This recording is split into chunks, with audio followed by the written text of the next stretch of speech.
नमस्कार मित्रांनो, स्वागत आहे तुमचं सागरकरपती या शेअर मार्केट चॅनलवर। आज आपण पाहणार आहोत टेम्सन इन्स्ट्रुमेंट इंडिया लिमिटेड IPO। हा IPO सध्या बाजारामध्ये चांगला चर्चेत आहे, पण मोठा प्रश्न आहे, हा IPO खरंच अप्लाय करण्यासारखा आहे का? लिस्टिंग गेनसाठी घ्यायचा का आणि लॉंग टर्मसाठी कंपनी कशी आहे? चला सगळं सोप्या मराठीत समजून घेऊया। IPO detail. आता थेट IPO डिटेल पाहूया। IPO साईज 650 कोटी, प्राइस बँड 285 ते 300 आणि लॉट साईज 50 शेअर। एका लॉटसाठी मॅक्सिमम प्राइसवर इन्व्हेस्टमेंटसाठी आपल्याला 15,000 लागेल। IPO ओपन झालेला आहे 20 ऑगस्टला। IPO क्लोज होणार आहे 24 ऑगस्टला।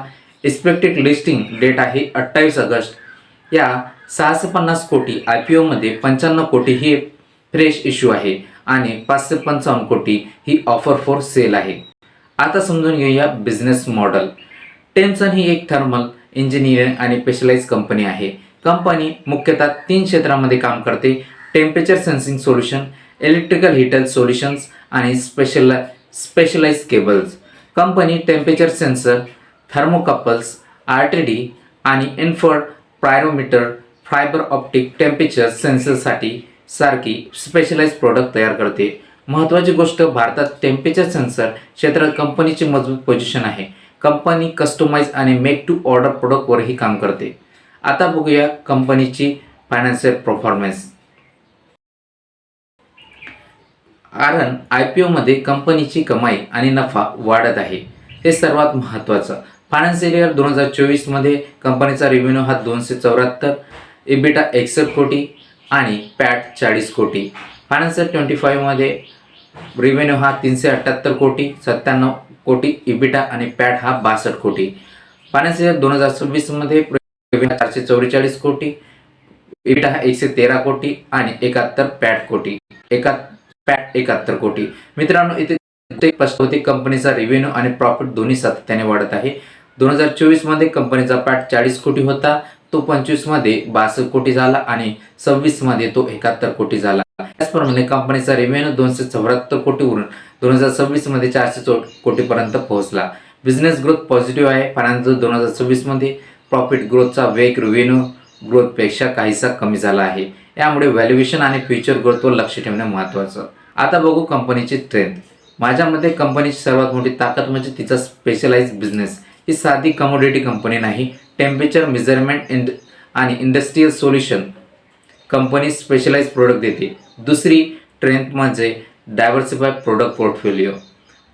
तिसरी गोष्ट म्हणजे रिप्लेसमेंट आणि मेंटेनन्समधून रिपीट बिझनेस या कंपनी कमावतो। त्यानंतर बघा, चौथी महत्त्वाची गोष्ट म्हणजे एक्सपोर्ट। कंपनीचा रेव्हेन्यूचा लक्षणीय हिस्सा हा इंटरनॅशनल मार्केटमधून येतो आणि कस्टमाइज मॅन्युफॅक्चरिंग मॉडेलमुळे काहीशी सेगमेंट आणि एंट्री बॅरियर तुलनेमध्ये जास्त असू शकते। आपण ट्रेंड समजून घेतली, आता समजून घेऊया रिस्क फॅक्टर। मित्रांनो, प्रत्येक IPO मध्ये रिस्क असते। टेम्सनमध्ये एक मोठा रिस्क म्हणजे काही एंड युजर इंडस्ट्रीज आणि डिपेंडन्स। मेटल आणि पेट्रोकेमिकल सेक्टरकडून रेव्हेन्यू कन्सन्ट्रेशन असल्यामुळे या सेक्टरमध्ये मंदी आली तर कंपनीवर परिणाम होऊ शकतो। दुसरी रिस्क म्हणजे एक्सपोर्ट एक्सपोजर, त्यामुळे फॉरेन करन्सी आणि ग्लोबल डिमांडचा परिणाम होऊ शकतो। त्यानंतर तिसरी रिस्क म्हणजे रॉ मटेरियल प्राइस आणि मॅन्युफॅक्चरिंग कन्सन्ट्रेशन, मटेरियल कॉस्ट आणि सप्लाय चेन व्हॉलॅटिलिटीचा दबाव या ठिकाणी बघायला मिळते। चौथी रिस्क म्हणजे कॉम्पिटिशन रिस्क। चला आता आपण सर्व बाबी समजून घेतल्या। आता फायनल वर्डिक्ट बघूया। जर तुमचा उद्देश लिस्टिंग घेण्यासाठी असेल तर मजबूत डिमांड आणि मार्केट सेंटिमेंट लक्षात घेऊनच IPOवर लक्ष ठेवता येतील। पण लॉंग टर्म इन्व्हेस्टमेंटसाठी कंपनीचा स्पेशलाइज बिझनेस आणि ग्रोथ पोटेन्शियल पॉझिटिव्ह आहे। मात्र व्हॅल्युएशन सेक्टर हा सायकलिकली आणि कस्टमर कन्सन्ट्रेशन रिस्क दुर्लक्ष आपण करू शकत नाही। माझा वर्डिक्ट असा आहे की हाय रिस्क इन्व्हेस्टर आणि अप्लाय विचारात घेता येतील। तुम्ही टेम्सन IPO मध्ये अप्लाय करणार आहेत का?